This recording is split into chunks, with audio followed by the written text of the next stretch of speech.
Turning now to the first few days of the Trump presidency. And a live look right now over the U.S. Capitol building this morning. Just yesterday, President Trump called the January 6th attack there, quote, a minor incident. In his first sit-down interview since taking office, he defended pardoning those convicted in that attack, as NBC's Chris Pallone explains. He's now taking heat from Democrats and Republicans alike.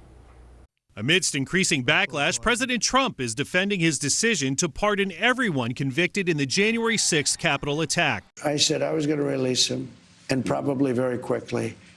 And they voted for me, and I won in a landslide. Mr. Trump insisting on Fox News Wednesday night that reviewing each case individually wasn't feasible. It would be very, very cumbersome to go and look. You know how many people we're talking about? 1,500 people. Almost all of them should not have been, this should not have happened. The president repeating his frequent false claim that his election loss in 2020 was because the election was stolen. They were protesting the vote because they knew the election was rigged, and they were protesting the vote. The president also downplaying the acts of violence against police that day. Some of those people with the police, true, but they were very minor incidents, okay?